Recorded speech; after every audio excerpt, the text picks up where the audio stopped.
یا علی مدد.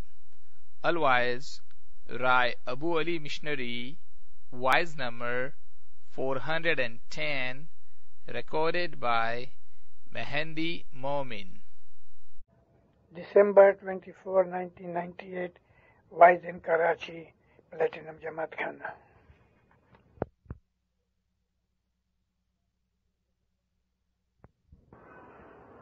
Allahumma salli ala Muhammad al-Mustafa wa ali Muhammad al-Mustafa ila qiyamah.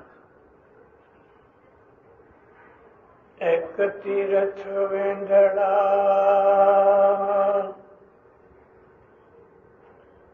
Pir Shammas Ghazi Sendara